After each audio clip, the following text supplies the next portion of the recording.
الحمد للہ رب العالمین صلی اللہ علیہ یا محمد اعوذ باللہ من الشیطان الرجیم بسم اللہ الرحمن الرحیم والذین یرمون ازواجہم ولم یکن لہم شہداء الا انفسہم فشہادتہم احدہم۔ ناظرین السلام علیکم ورحمۃ اللہ وبرکاتہ۔ ناظرین، سورہ نور کی میں نے قرآن کی آیت تلاوت فرمائی۔ آج ہمارے معاشرے میں میاں بیوی میں نا اتفاقی اور عدالت تک بہت سے جھگڑے جا رہے ہیں۔ اس کی سب سے بڑی وجہ یہ ہے کہ ہم قرآن سمجھ کے نہیں پڑھتے۔ نا اتفاقی کو دور کرنے کے لیے اللہ تعالیٰ نے قرآن میں ہمیں 6 نصیحتیں کی ہیں۔ اس قرآن کی آیت میں فرمایا کہ جو مرد اپنی عورت پر بدکاری کی تہمت لگائے تو وہ 4 بار یہ گواہی دے کہ میں سچا، اور 5واں یہ کہے کہ اگر میں جھوٹا تو اللہ کی مجھ پر لعنت ہو، یا اللہ کی قسم کھا کے 5 باتیں کہے وہ۔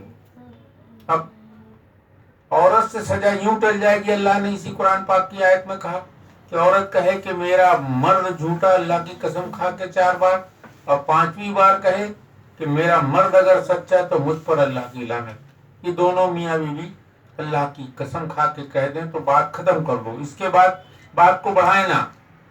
تو 6 نصیحتیں کی اللہ نے۔ تو پہلی نصیحت تو آپ کو سمجھ میں آ گئی، سورہ نور کی آیت نمبر 6 کی۔ اب سورہ نساء میں اللہ تعالیٰ نے پھر کہا، اب نمبر 2 سنیں آپ۔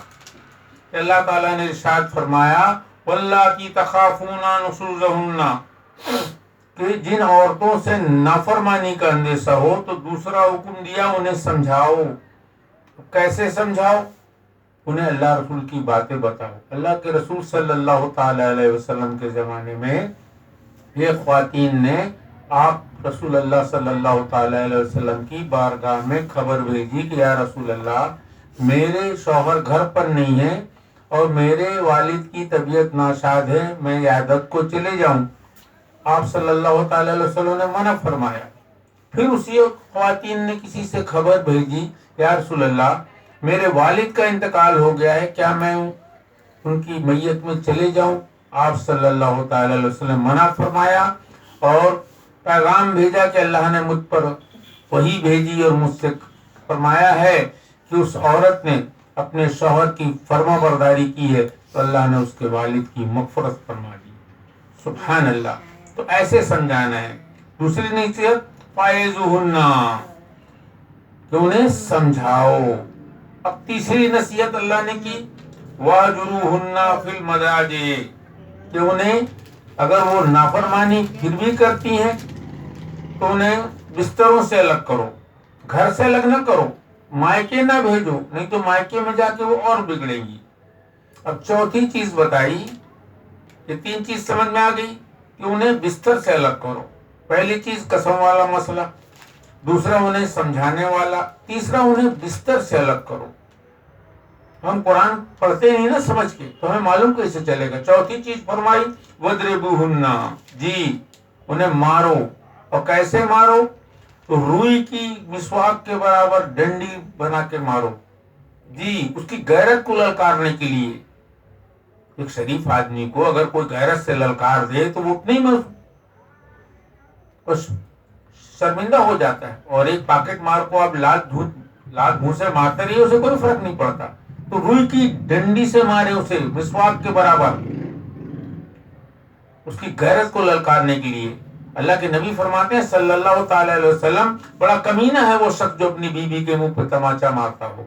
ایسا تو ابو جہل کے بارے میں بھی نہیں کہا آپ نے، جی آپ صلی اللہ تعالی وسلم نے فرمایا اللہ کی لعنت ہے اس شخص پر جو اپنی عورتوں کو گالیاں بکتا ہو۔ آج ہمارے معاشرے کا بہت بڑا حال ہے، ہم اپنی بیویوں کو بہت بری گالیاں دیتے ہیں۔ اب اللہ تعالیٰ نے یہ 4 حکم بتا دیے، اور 5واں حکم بتایا فَإِنْ أَطَاعْنَكُمْ فَلَا تَبْغُوا عَلَيْهِنَّ سَبِيلًا، کہ اگر وہ معافی مانگ لیں، تمہارے سے حکم ماننے لگیں تو انہیں اور راہیں تلاش نہ کرو کہ اس کو ایسا کرنا ہی نہیں تھا، وہ ایسا کیوں کی، وہ تو ایسا ہی کرے گی۔ انہیں معاف کرو جیسے اللہ تمہیں معاف کرتا ہے تمہارے گناہوں پر. اگر تم نے اپنے آپ کو بڑا سمجھا کہ نہیں میں معاف نہیں کروں گا، تو اللہ نے کہا ان اللہ کان علیا کبیرا، پھر تم سے بڑا اللہ ہے. تم انہیں جب معاف کرو گے تبھی اللہ تمہیں وہاں معاف کرے گا. اس کے بعد اگر صلح نہیں ہوتی ہے ان 5 حکموں کے بعد، تو 6واں حکم اللہ رب العزت نے پھر قرآن میں فرمایا. کیا فرمایا کہ اگر فَإِنْ خِفْتُمْ شِقَاقَ بَيْنِهِمَا، ان دونوں میں اگر پھر بھی جھگڑے کا اندیشہ ہو تو ایک شخص مائکے کی طرف سے نیک آئے اور ایک سسرال کی طرف سے، یعنی ایک مرد کی طرف سے ایک نیک شخص اور ایک عورت کی طرف سے، اور دونوں اصلاح کی ارادہ رکھیں. اب دونوں اصلاح کوشش کریں کہ ہم اصلاح کرنے ہی بیٹھیں، عادل ہوں، نیک ہوں وہ دونوں مائکے سسرال والے. ابھی ایسی باتیں نہ کریں جی میں نے تو دہیج میں اتنا دیا تھا، تم تو کہیں نہیں تم نے کچھ نہیں دیا تھا، پھر وہ کہے میری بیٹی کو تم تکلیف دیتے تھے. اس طرح کی باتیں نہ کرے، بلکہ دونوں فرد اصلاح کی باتیں کرے. تو اللہ تعالیٰ نے ارشاد فرمایا قرآن پاک میں یوفق اللہ بینہما ان اللہ کان علیما خبیرا، تو پھر اللہ اصلاح کرا دے گا ان کے موافق. حضرات، ہم اگر یہ 6 حکم پڑھتے تو آج ہمارے کیس ہمارے مسلم بھائی بہنوں کے عدالت تک نہیں جاتے، ہمارے آپسی میں صلح ہو جاتے. سب سے پہلی چیز کہ 5 گواہی دونوں دے دیں، میاں بیوی. پھر دوسری بات انہیں سمجھاؤ. تیسری بات بستر سے الگ کرو. چوتھی بات روئی کی برابر لکڑی بنا کر انہیں ماریں. جی 5واں حکم انہیں معاف کر دیں اگر وہ معافی مانگ لیں، ماننے لگیں.